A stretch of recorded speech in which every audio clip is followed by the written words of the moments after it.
In 2016, the World Economic Forum and Forbes magazine published a short essay titled, "Welcome to 2030, I own nothing, have no privacy, and life has never been better." Written by Ida Auken, Denmark's former Minister for the Environment, the essay imagines what life might be like in 2030. The year 2030 was chosen because of its importance to the achievement of the United Nations Sustainable Development Goals and the Agenda 2030. The SDGs are a collection of 17 interlinked objectives adopted by the UN in 2015 with the ostensible goal of ending poverty, protecting the planet, and spreading peace and prosperity to all people by 2030. However, these lofty idealistic goals actually hide darker intentions. The SDGs and Agenda 2030 are a step towards a world where individual liberty and privacy are erased, and technocratic digital surveillance and social engineering are the norm. Although the essay is nearly a decade old, most people have become aware of it and the phrase "you will own nothing and be happy" since the World Economic Forum announced the Great Reset Agenda in June 2020. Now is the historical moment, the time, not only to fight severe virus, but to shape the system. Since that announcement, countless researchers, podcasters, and journalists have shared their concerns with the public in an attempt to avert the world described by this essay. When you get past the buzzwords and promises of utopia, you recognize that the world of 2030 described by the World Economic Forum is a world where technocrats centrally plan every aspect of society. It is a world with no privacy, no personal property ownership, with mandatory digital IDs and digital currencies, and social credit scores. The essay makes this clear when it states, quote, "Everything you considered a product has now become a service," or, quote, "In our city, we don't pay any rent because someone else is using our free space whenever we do not need it. My living room is used for business meetings when I'm not there." The author states that shopping has turned into choosing things to use, and sometimes she lets the algorithm do it for her because, quote, "It knows my taste better than I do by now." Finally, she laments the people who do not live in our city, those we lost on the way, referring to the people who opted out of the smart cities and social credit scores to exit the cities to build so-called self-supplying communities. What the writer fails to understand is that millions of people are already choosing to exit the cities and build outside the digital dystopia planned for 2030. Even those who cannot or will not leave the cities are beginning to question what their future holds if they remain in the tightly controlled metroplexes. While most people likely do not agree with the vision put forth by the WEF, the UN, and their cartels, we cannot deny that these institutions are working night and day to achieve their 2030 agenda. They are working with hundreds of multinational corporations, nearly every major world government, and spending trillions of dollars to manifest this great reset of society.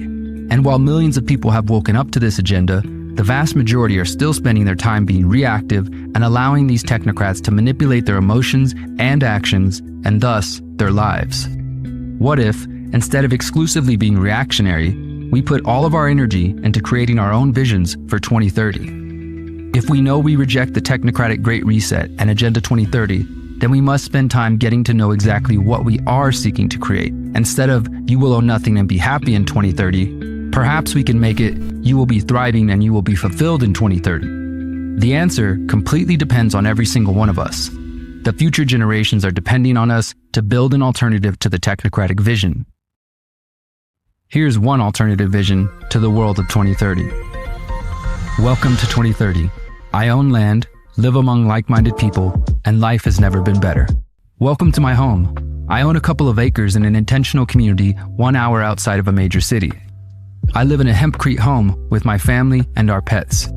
Together we live among dozens of other families and individuals who decided to get out of the concrete jungle and head for greener pastures.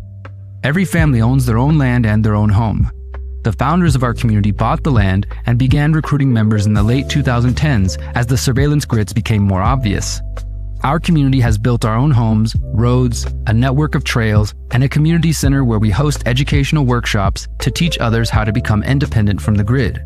Speaking of the grid, some of our neighbors have been experimenting with free energy devices, while others are focused on solar and hydroelectric power. We are determined to be energy independent, especially after some governments began disconnecting the unvaccinated from the electric grid in 2026. Once food prices and inflation began to rise in 2025, we realized we needed to cut our dependence on the grocery stores. Most of the corporate stores require a digital ID to enter anyways, and our community members have opted out of that system. All of our homes are nestled within food forests producing fruits from around the world. The hundreds of trees we have planted the last few years shield our homes from the elements and allow for privacy. As you walk down the pathways, you also see many permaculture gardens producing veggies and herbs for cooking and medicine. Free-range kids are running in every direction, laughing and playing in the sun. The best part of our lives now is that we are not alone. We are one of thousands of communities which form an international network outside of the big cities and control grid. Our community is surrounded by several other like-minded communities, each with their own governance models, traditions, and norms. We often trade goods and services with our local neighbors, and some communities have begun establishing long-distance trade networks. Thankfully, in the late 2010s, a handful of forward-thinking individuals began establishing local freedom cells and circles, helping people network and find the community they were looking for. These groups laid the foundation for a movement which saw millions of people exiting from the grid and disobeying authoritarian mandates. Those cells eventually morphed into intentional communities and eco-villages united by respect for self-ownership and bodily autonomy. Together they form a decentralized network of networks which gives the people an option outside of the smart cities. They live different kinds of lives inside the city. While we chose to exit the cities, some folks stayed behind, convinced they could disrupt the move towards a technocratic police state.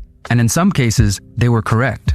The digital IDs were defeated, the authoritarian control removed, and human liberty flourishes, even in the concrete jungle. We've even partnered with some of the cities to help them implement permaculture operations to make the cities more food independent. In other cases, the agenda has continued to move forward, but the resistance grows every day. The ruling class underestimated the tenacity of the human spirit. As long as there is life, there is hope. This vision is my simple attempt at outlining what 2030 could be like. I call it Liberation 2030, and I work every day to help others see the importance of envisioning this future. Maybe your vision is slightly different.